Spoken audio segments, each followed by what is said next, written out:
নজর রাখবো পরবর্তী সংবাদের দিকে। পশ্চিমবঙ্গ বিধানসভায় বিরল রেকর্ড এবং 4 বছরে 4বার সাসপেন্ড শুভেন্দু অধিকারী। 8বার আনা হয়েছে স্বাধিকার ভঙ্গের প্রস্তাব। এবং এই বিষয়ে বিস্তারিত জানবো, টেলিফোন লাইনে যুক্ত হয়ে গেছেন আমাদের প্রতিনিধি সৌম্য মুখার্জি। সৌম্য, কি আপডেট রয়েছে পশ্চিমবঙ্গ নিয়ে এই মুহূর্তে? দেখো, পশ্চিমবঙ্গে বিধানসভার অধিবেশন শুরু হয়েছে, আর শুরু হবার পরেই বিগত 4 বছরে মানে গত 2021 সালের বিধানসভা নির্বাচনে মমতা বন্দ্যোপাধ্যায়কে নন্দীগ্রামে পরাজিত করার পর থেকে শুভেন্দু অধিকারী যবে থেকে বিজেপির বিধায়ক, গত 4 বছরে এই সময়ের মধ্যে শুভেন্দু অধিকারীকে একাধিকবার স্বাধিকার ভঙ্গের প্রস্তাব আনা হয়েছে তার বিরুদ্ধে এবং তাকে সাসপেন্ড করা হয়েছে। আর যেটা একটা রেকর্ড তৈরি করেছে এতদিনে, মানে স্বাধীনতার পরবর্তীকালে পশ্চিমবঙ্গ বিধানসভায় এরকম রেকর্ড আর কোনোদিন ছিল না। যে রেকর্ডটা বর্তমানে তৃণমূল সরকার তৈরি করেছে, বিরোধী দলনেতাকে সাসপেন্ড এবং তার বিরুদ্ধে স্বাধিকার ভঙ্গের প্রস্তাব এনে, এই রেকর্ডটা আগে কোনোদিন ছিল না। একটা বিরল রেকর্ড তৈরি হয়ে গেছে এবার অধিবেশনের শুরুতেই।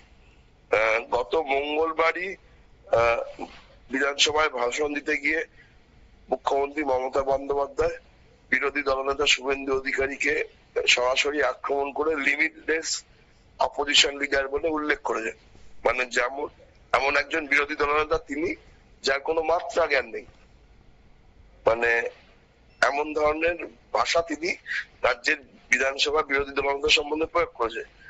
যে পদকে ধরা হয় যে পরিষদীয় দলনীতিতে রাজ্যের একজন মন্ত্রীর সমতুল্য, তার বিরুদ্ধেই বারবার স্বাধিকার ভঙ্গের প্রস্তাব আনা হয়েছে, সাসপেন্ড করা হয়েছে।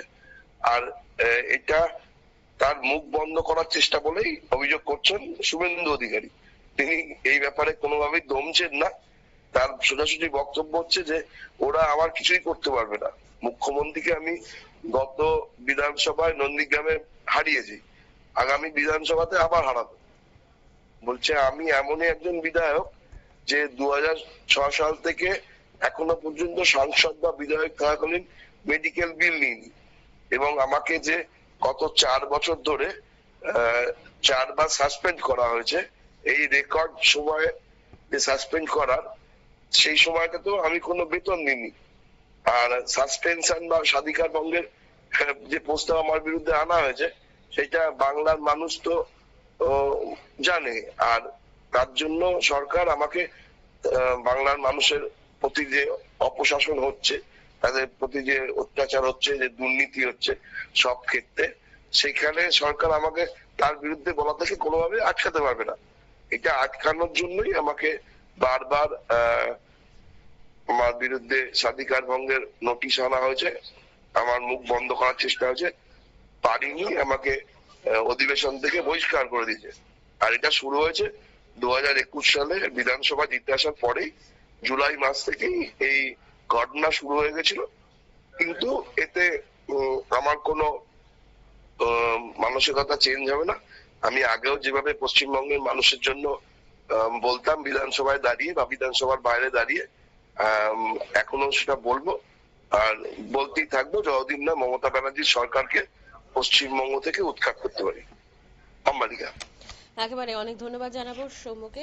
আপনারা শুনলেন, বিরোধী দলনেতা সাসপেন্ড করা যে এটা কিন্তু কোনোদিন ছিল না, এবং 4 বছরে 4বার সাসপেন্ড করা হয়েছে শুভেন্দু অধিকারীকে। আর এটা কিন্তু একটা বিরল রেকর্ড হয়েছে অধিবেশনের শুরুতেই।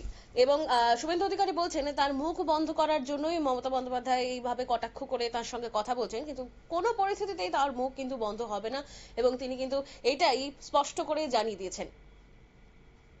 নির্বাচনটা একটা বিজ্ঞাপন বিরতির সঙ্গে থাকুন।